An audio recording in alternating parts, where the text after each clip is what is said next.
जय माता दी दोस्तों, स्वागत है आपका हमारे YouTube चैनल भक्ति की शक्ति ज्ञान के साथ में। दोस्तों, आज के इस वीडियो में हम आपको बताएंगे कि नवरात्रि के किस दिन कौन सा भोग लगाने से माँ दुर्गा होती है प्रसन्न।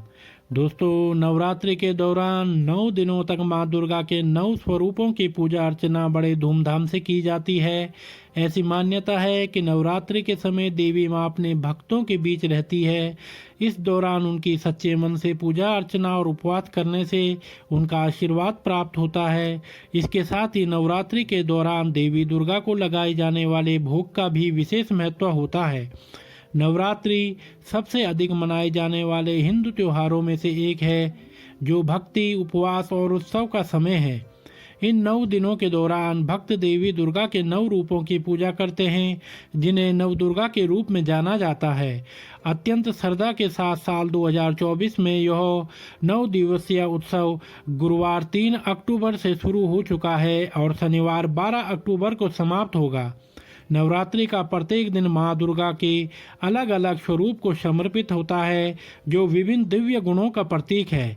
प्रमुख अनुष्ठानों में से एक है नव दुर्गा के प्रत्येक रूप को उनका आशीर्वाद प्राप्त करने के लिए विशिष्ट प्रसाद चढ़ाना चाहिए। माँ दुर्गा के हर रूप का एक अलग महत्व है और इसलिए उन्हें चढ़ाए जाने वाले प्रसाद का भी बहुत महत्व होता है।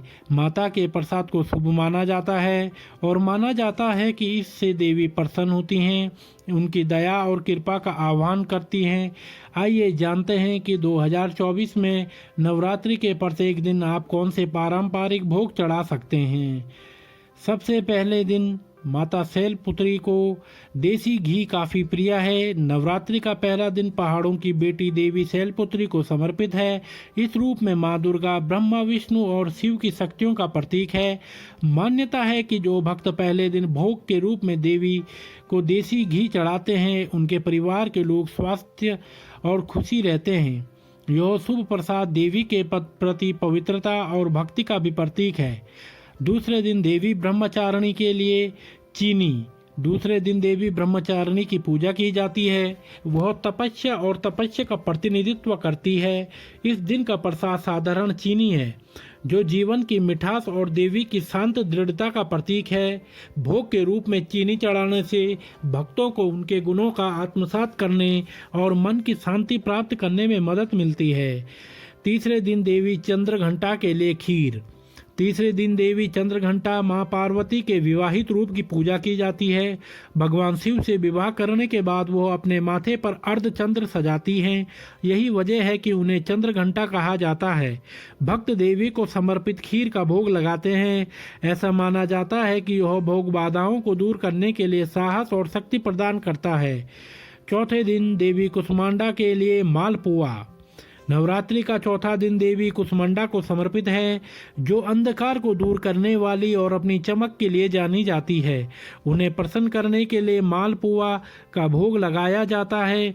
ऐसा माना जाता है कि इस मीठे व्यंजन को चढ़ाने से समृद्धि और स्वास्थ्य सुनिश्चित होता है। साथ ही उज्जवल और सफल भविष्य के लिए देवी का आशीर्वाद भी मिलता है। पांचवें दिन देवी स्कंद माता के लिए केले का भोग। नवरात्रि के 5वें दिन माता देवी स्कंद माता की पूजा की जाती है। इस दिन भोग के रूप में केले का भोग लगाना शुभ माना जाता है। यह फल, दीर्घायु और समृद्धि का प्रतीक है। ऐसा कहा जाता है कि देवी को केले का भोग लगाने से भक्तों को सफलता मिलती है और अपने लक्ष्यों को प्राप्त करने की उनकी शक्ति बढ़ती है। छठवें दिन देवी कात्यायनी के लिए शहद का भोग। छठवें दिन देवी कात्यायनी माँ दुर्गा का उग्र रूप, जिन्होंने राक्षस महिषासुर का नाश किया था, की पूजा की जाती है। देवी को शहद का प्रसाद के रूप में चढ़ाया जाता है, जो मिठास और सद्भाव का प्रतिनिधित्व करता है। ऐसा माना जाता है कि यह प्रसाद आक्रामकता को नियंत्रित करने में मदद करता है और संतुलन की भावना लाता है, जो देवी की शक्तिशाली लेकिन दयालु प्रकृति के साथ संरेखित होता है। सातवें दिन देवी कालरात्रि के लिए गुड़। सातवें दिन देवी कालरात्रि को समर्पित है, जो मां दुर्गा का सबसे क्रूर रूप है। जब पार्वती ने राक्षसों से लड़ने के लिए अपनी सुनहरी त्वचा को त्याग दिया तो उन्होंने यह भयंकर रूप धारण कर लिया था। माना जाता है कि भोग के रूप में गुड़ चढ़ाने से नकारात्मक ऊर्जा दूर होती है और अपने भक्तों को सुरक्षा और शक्ति मिलती है। आठवें दिन महागौरी के लिए नारियल। पवित्रता और शांति की प्रतीक देवी महागौरी की पूजा आठवें दिन की जाती है। उनके गोरे रंग ने उन्हें महागौरी नाम दिया है। प्रसाद के रूप में नारियल चढ़ाने से भक्तों को पिछले पापों की क्षमा मांगने और समृद्ध और शांतिपूर्वक जीवन के लिए उनका आशीर्वाद प्राप्त करने में मदद मिलती है। नौवें दिन देवी सिद्धिदात्री के लिए तिल। नवरात्रि का 9वां और अंतिम दिन देवी सिद्धिदात्री को समर्पित है, जिनके बारे में माना जाता है कि उन्होंने भगवान शिव को भी कई सिद्धियां, आध्यात्मिक शक्तियां प्रदान की हैं।